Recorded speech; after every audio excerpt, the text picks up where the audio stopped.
بسم اللہ الرحمن الرحیم الحمد للہ وکفا وسلام علی عبادہ الذین اصطفیٰ۔ سامعین محترم، قربانی اسلام کی عبادات میں سے ایک اہم ترین عبادت ہے، اور ہر سال اس مبارک مہینے میں لاکھوں مسلمان کروڑوں کے پیسے خرچ کر کے قربانی کے لیے جانور خریدتے ہیں اور اس عظیم فریضہ کو وہ سر انجام دیتے ہیں،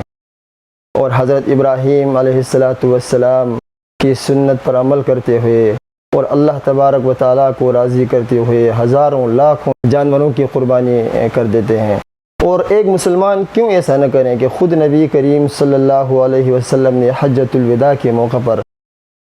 100 اونٹوں کی قربانی ایک ہی وقت میں فرمائی۔ روایت میں آتا ہے کہ ان 100 اونٹوں میں سے 63 اونٹوں کی قربانی خود نبی کریم صلی اللہ علیہ وسلم نے اپنے ہاتھ مبارک سے فرمائی،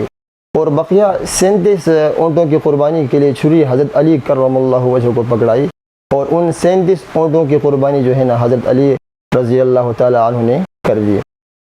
حضرات محترم، نبی پاک صلی اللہ علیہ وسلم کی احادیث مبارکہ کے اندر قربانی کے بے شمار فضائل وارد ہیں۔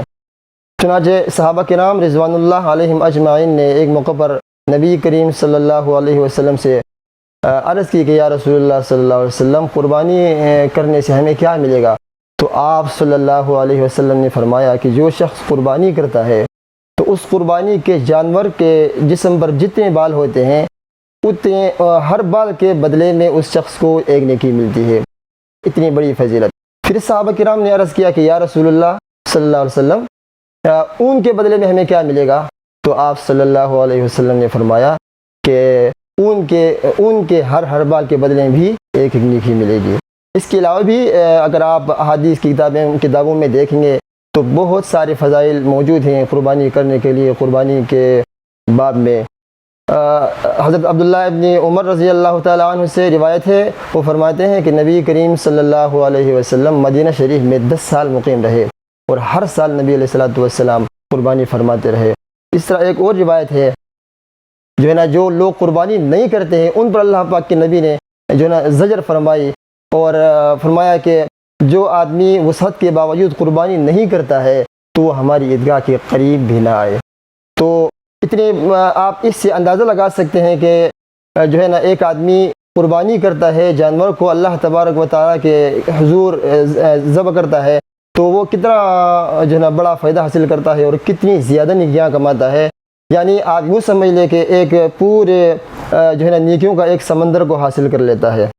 تو حضرات محترم، اتنا بڑا کام اگر کوئی کرتا ہے، لاکھوں کروڑوں اگر میں کہوں تو بے جا نہ ہوگا کہ بعض حضرات ماشاءاللہ اس سے محبت کے اندر سنت کو ادا کرنے کے موقع پر خرچ کر لیتے ہیں۔ تو قربانی کا جو جانور ہے ان میں سے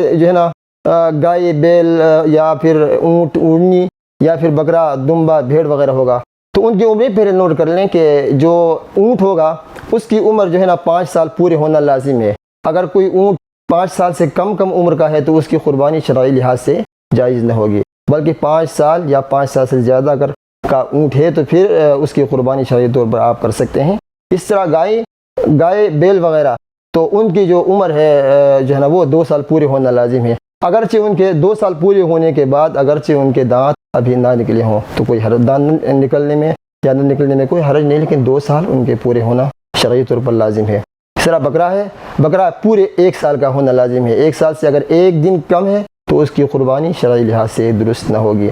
اور اگر دمب ہے یا بھیڑ ہے تو اس کی جو عمر ہے 6 مہینے سے زیادہ ہے، اگرچہ 1 سال سے کم ہے لیکن وہ فربا لگتا ہے، موٹا تازہ لگتا ہے، تو ایسی صورت میں اس بھیڑ دمبے کی قربانی بھی شرعی طور پر درست ہے۔ آپ اس طرح کا جانور ذبح کر سکتے ہیں۔ اس کے علاوہ جو گوشت ہے، قربانی کا گوشت ہم کیسے تقسیم کریں گے؟ تو شرعی لحاظ سے اگر حصے ہیں 5-6 ساتھی، 4 یا 5 یا 6 ساتھی یا 7 تک جو حصے ہوتے ہیں گائے کے اندر یا اونٹ کے اندر تو یا بھینس کے اندر، تو اس میں جو 7 حصے تقسیم کریں گے تو وہ باقاعدہ ترازو کے ساتھ تقسیم کیا جانا لازم ہے۔ اپنے اندازے سے تقسیم کرنا شرعی طور پر یہ درست نہیں ہے۔ ہاں، اگر کچھ ایسے ہیں افراد ہیں کہ جو ایک ہی گھر میں رہتے ہیں، مطلب 5 بھائی ہیں، 6 بھائی ہیں یا 7 بھائی ہیں، انہوں نے مل کر ایک جانور خریدا ہے، گائے، اونٹ یا پھر بیل وغیرہ، تو وہ اکٹھے ان کا کھانا وغیرہ پکتا ہے، اکٹھے رہتے ہیں، ایک ہی چولہے پر ان کا کھانا وغیرہ پکتا ہے، تو ایسی صورت میں اگر وہ گوشت وغیرہ اکٹھے رکھ کر استعمال کریں تو ان کے لیے شرعی طور پر یہ درست ہیں، علیحدہ علیحدہ کرنا ضروری نہیں ہے۔ اس طرح گوشت اگر اپنا اپنا حصہ اصول کرنے کے بعد اس گوشت کا جو بہترین طریقہ ہے شرعی طور پر جو آپ اس کو استعمال کرنا چاہیں تو اچھا طریقہ کار کیا ہے، وہ یہ ہے کہ اس گوشت کا اپنا حصہ جو ہے اس کے 3 حصے کیے جائیں، اور ایک حصہ اپنے اہل و عیال کے لیے رکھیں، ایک حصہ اپنے اقارب رشتہ داروں وغیرہ میں تقسیم کر دیں، اور ایک حصہ جو ہے نا کیا نام ہے غریب غربا میں تقسیم کر دیں۔ یہ سب سے بہتر طریقہ ہے جو شریعت کے روح سے نا بہت اچھا طریقہ ہے، تو ایسا کرنا چاہیے۔ اس کے علاوہ جانور کے اندر کچھ ایسے عیوب ہیں کہ جن عیوب کی وجہ سے آپ اس جانور کی قربانی شرعی طور پر نہیں کر سکتے ہیں۔ وہ عیوب کیا ہے کہ آپ نے مثال کے طور ایک جانور خریدا اور اس جانور کا سینگ ٹوٹا ہوا ہے، تو اب ہم دیکھیں گے کہ سینگ کتنا ٹوٹا ہوا ہے، کیا اس سینگ کے اوپر سے صرف خول اترا ہے، تو ایسی صورت میں صرف خول اترنے کی صورت میں اس جانور کی قربانی درست ہوگی۔ ہاں اگر سینگ جڑ سے اترا ہے اور دماغ پر بھی اس کا اثر پہنچ گیا تو ایسی صورت میں اس جانور کی قربانی غیر درست ہوگی، شرعی لحاظ سے اس کی قربانی آپ نہیں کر سکتے ہیں۔ اس طرح اگر جانور کا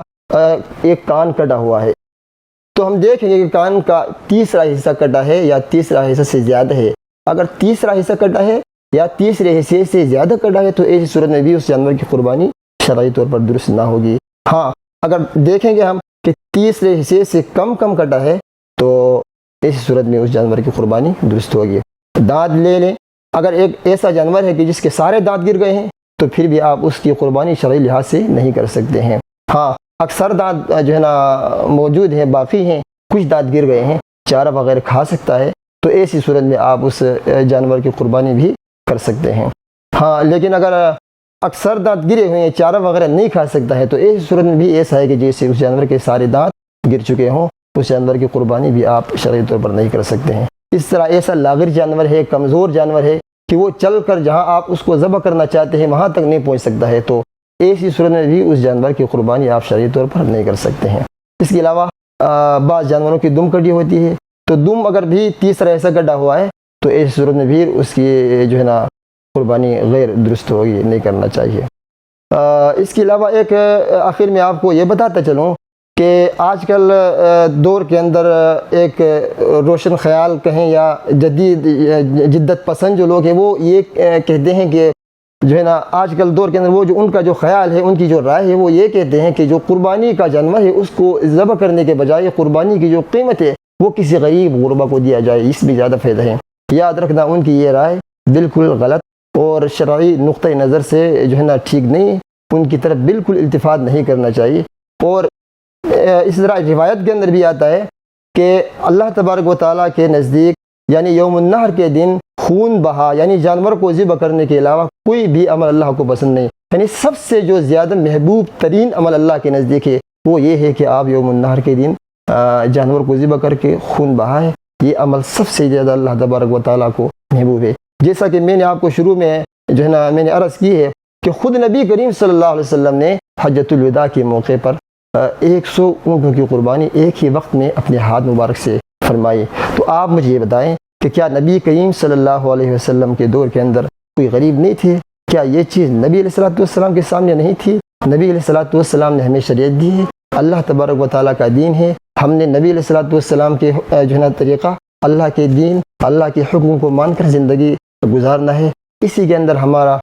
فائدہ ہے۔ لہٰذا ہم نے ایسے لوگوں کی طرف بالکل التفات نہیں کرنا ہے۔ ہمارا دین ہمیں یہ کہتا ہے کہ ہاں آپ جو ہے نا قربانی کے دنوں کے اندر آپ جانور ذبح کریں، ہاں صدقہ خیرات کرنا کوئی ممنوع نہیں ہے، آپ ہزاروں لاکھوں کروڑوں روپے صدقہ کریں، غریب کو بھی دیں، لیکن قربانی کے 3 دنوں کے اندر اللہ تبارک و تعالیٰ کے نزدیک سب سے زیادہ محبوب عمل کیا ہے؟ وہ یہ ہے کہ انسان جانور کو لے اور اس پر چھری پھیر کر اس کو ذبح کرے۔ اللہ تبارک و تعالیٰ کو یہ عمل انتہائی پسند ہے۔ تو ان سے اس طرح کے خیالات اور اس طرح لوگوں سے اجتناب لازم ہے۔ شرعی نقطہ نظر یہی ہے کہ قربانی کے دنوں کے اندر آپ بڑھ چڑھ کر اللہ تبارک و تعالیٰ کے حضور جو ہے نا جانور کو ذبح کر دیں، اور ہماری دنیا اور آخرت کا فائدہ ہے۔ اللہ تبارک و تعالیٰ ہمیں صحیح راستے کی رہنمائی فرمائے اور دین پر چلنا آسان فرمائے۔